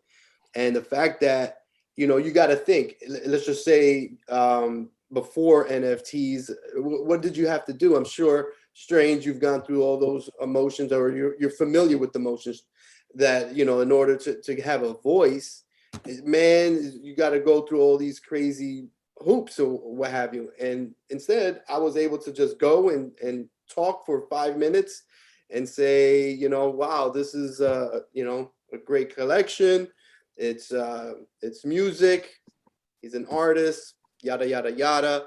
And it was all for free. It was just, and there were, I can't recall how many, but there were probably about 100 people in there listening.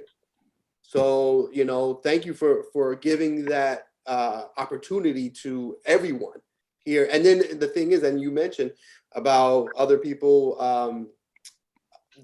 that it's diverse, and the fact that there are people there that English is not their first language, and everybody's patient, everybody is there listening, and hears them out, and they struggle. Even I struggle with English, but you know what so I do mean? I. I mean, yeah, and I'm from, you know. So I just want to say thank you. I appreciate thank you, thank you. The thing that the beauty of what we're experiencing as this social experiment plays out is it only takes about 5 to 7 times for you to get up in front of that stage until your brand is in somebody's brain. And so even if you come in and just get up on that stage and say, hey, this is what I'm doing, you do that 2 weeks in a row, you're gonna, that group of people is constantly like vacillating in and out. So you're gonna get this amazing like brand awareness that you can't get anywhere else. And then people will know who Strange is. Like, you'll come in and say, they'll know your voice, they'll know your branding, you know. So it like psychologically, it only takes 5 to 7 impressions for your logo, your brand, your voice, your anything to get in somebody's brain. So if you think about the opportunity that people have to get up and talk over the course of a month or 2 months, it's a brand awareness that you can't get you can't pay for that, you know. There's no, you know. So that's my goal is and you know, the people that don't speak English that well are improving daily. Like there's a guy that came in 70 days ago and I couldn't understand a word he says, and now I can clearly understand him. So yeah, it's cool, man. It's amazing. It's amazing. Yeah, man. You know, I love it, and that's what I've seen with the NFT space. You know, it's a community, and everybody is helpful for the most part. I actually came across my first hater the other day, and I was like, man, I finally found one. But you know, that's wow. Yeah, I was like, wow, I found one. You know, and what was crazy is he's a content creator. He has like 4 times more subs on YouTube than I do, and I'm like, oh man, you know, I'm on the radar. I'm on his radar. That's crazy. We had a guy wait an hour and a half to get on stage to get up and say some troll like thing. I'm like, what kind of universe do you live in that you would wait an hour and a half in the bottom of my queue to get up and say he said something like, you're poopy, and then he went away. Right. And what kind of life are you living, man? And that when people, when I come across, you know, a comment or a mean comment or something, that's what I think. I'm like, wow, you really are that negative of a person that you took the time to actually write this down, type it. Like, if I felt negative towards a video or a person, I'm just gonna keep it going. But for you to go and take the time to write it down and make fun of the way I look or the way I speak or the video, whatever I'm talking about, it's like, man, that's just, I feel bad for them. Like, man, their life must be very bad. I just started my YouTube channel, and I cannot wait for the trolls to come for my voice. They're coming. They're coming hard. They're coming. Yeah, I'm sure. You know, I'm sure that I used to have a YouTube channel, and it was so bad. You know, people love to hate on my voice, and I don't know why. It's deep, right? So, but it's so funny because sometimes my wife she'll read through the comments and she'll tell me, like the other day, she's like, man, people are pretty mean. I'm like, yeah, but they're harsh. You have to keep it going. So okay, all right. I do want to ask if there is something that we've spoken about a lot of different things, but I want to finish off by asking, what is something that would surprise us about you? I mean, we've spoken about a lot of things, personal things, and about the business, the NFTs, but what is something, we even know about the chickens and all that. Yeah. So what is something that we haven't spoken about that isn't common knowledge for your audience? For my audience, let me think. God, I mean, there's a lot. There's a lot.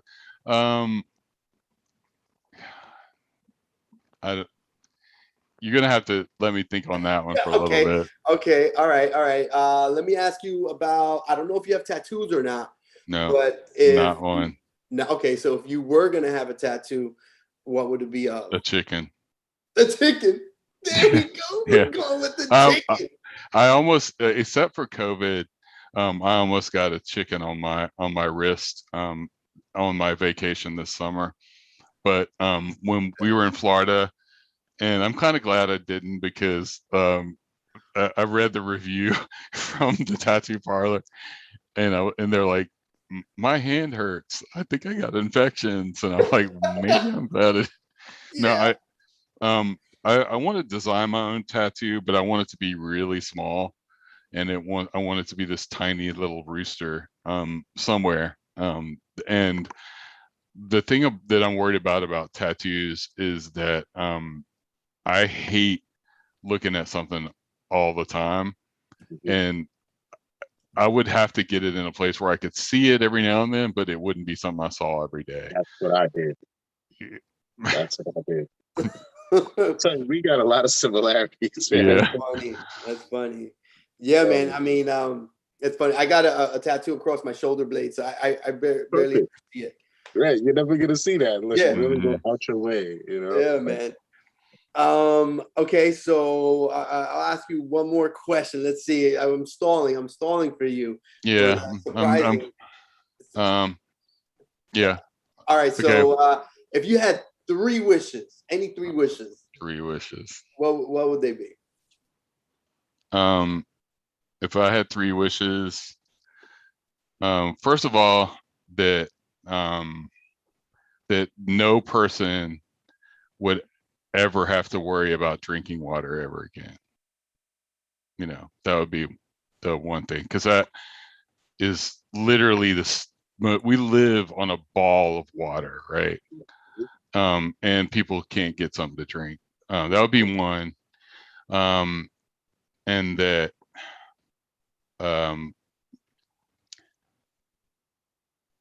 let me think. That's a really, I mean, that's something I haven't really thought about. But I think it would be that society would change into where that there wasn't so much hate in the world, you know. Yeah. That water, end hatred, and the last one would have to be that me and everybody that I know would become immortal, which is probably a terrible thing to ask for, right? Because No, then man, that's everybody dope. they know would, it's the whole like, You're trying to form the Eternals, man. yeah, There we go. So, I mean, so we end hatred, water, and probably wish upon me and my family and everybody I know, damnation over time, right? So, but yeah. I feel that, if we all realize that we're all sharing a collective consciousness, we're all together, we're all part of each other. And me hating on you is hating on myself. And that's, I feel that is the truth. That's what resonates with me. That is that we're all one, the whole everything. So I did give you kind of a beauty pageant answer, though. I won't lie. I mean, that was a little beauty pageant of me, right? I mean, dude, it was perfect. It was perfect. Yeah. So, all right. So my mind is so much more morbid than this. So are we ready for the anything surprising? Surprising. Something surprising about you that we haven't discussed today. Let me think. I'm pretty much an open book. I mean, that makes me sound really boring. No. I mean, but we covered a lot.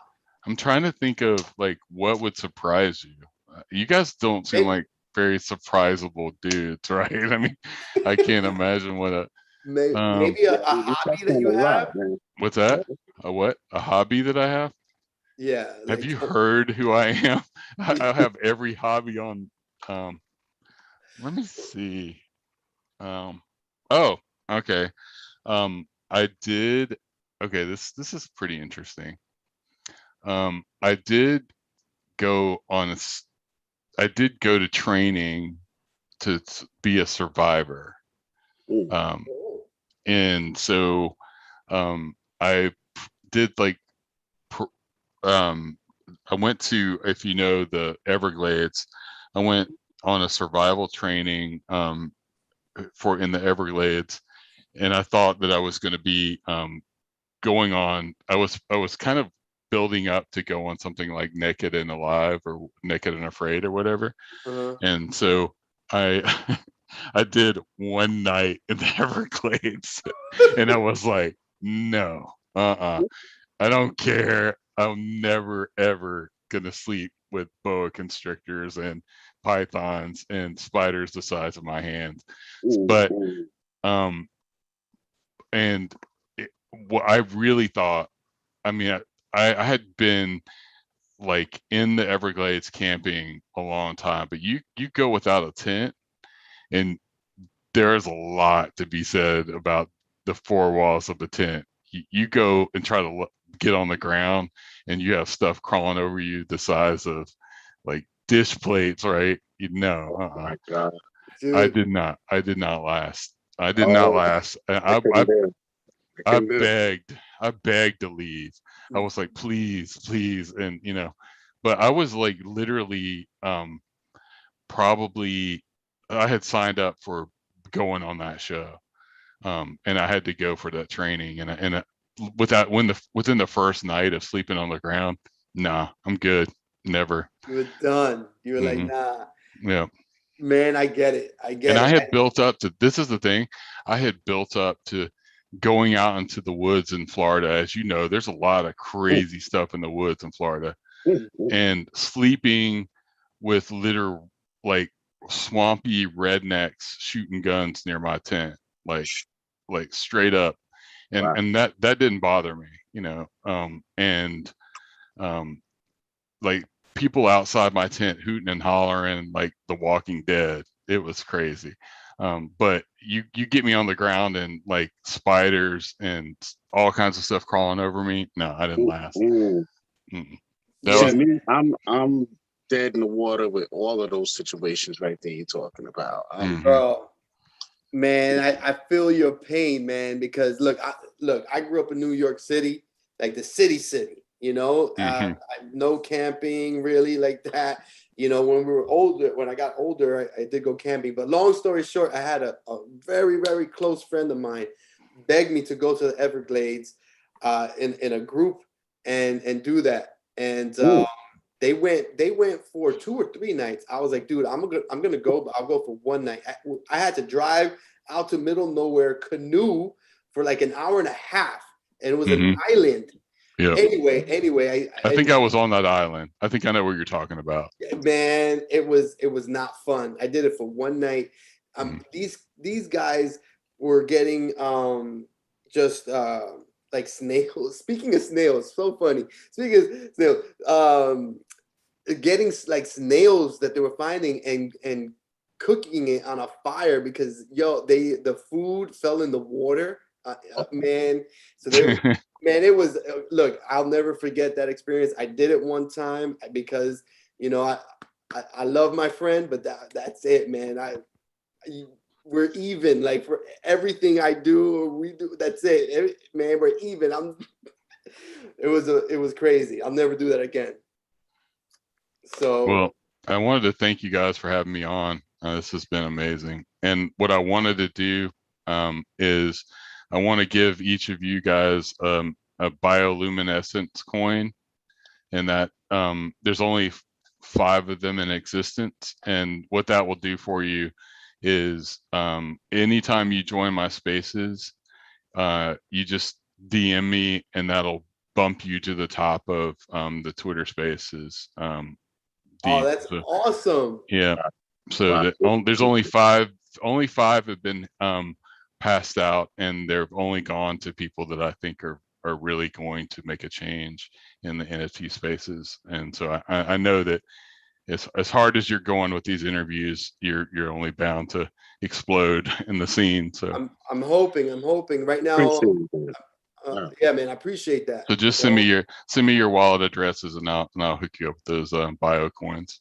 Absolutely, and I'm gonna pop in to continue to pop in on the Twitter Spaces, and I'm gonna be a new fixture in there, by the way. Awesome! I can't wait. It's gonna be great, man. I'm really excited to see you come up in the NFT space, and I'll be like, yeah, I knew him when. And then I'll come visit you with those shadowy billionaires. The way I envision this happening, I think we're all going to be moving together. You know what I'm saying? And I don't think you're going to miss any of the action. You're going to be very good. Awesome. So yeah, so what I was mentioning is that as I went on the spaces recently, and I mentioned about me being, I want to have another platform also for anybody to come on, and the kosher kosher pig. Yep. He been trying to talk to him and lock something in. So, you know, he's got some amazing stuff going on. Like, he's yeah, if he pulls off what he's trying to do, he's going to be a big change in the Polygon space. You know, he's coming at it with that business mind that I don't have, and you know, it's going to be incredible. Yeah, man, I'm hoping to lock him in, and so again, when you see me, that's, you know, again, I'm just trying to promote another platform, you know. Absolutely. And so all right, so Beluga, thank you so much for taking out the time. We went a little over what it's all good. We had mentioned. Hey, it's been great, man. It's been fun to learn about you guys, and it's been great. No, man, it was an honor to sit down and I mean, obviously I've heard you talk here and there, on the spaces, but to actually get to know who you are as a person. I thought, you know, this was a great opportunity. And I hope everybody in the chat, and by the way, link is pinned for the Beluga collection. And Strange, I'm not sure if you still have the other link or if you want to link that the other one. I'm not sure, or if you want to just leave it as is. Yeah, I don't know. It didn't sound like something we want to, you know, push out there too much. Right. So okay, we'll leave it as is. So again, I'm gonna go ahead and stop the live, and I'm just gonna so everybody, so Strange and Beluga, just hang on tight. Okay, perfect. All right. So everybody, thanks, and you know the deal. Good luck in all your collectible decisions. Let them be profitable. Good night.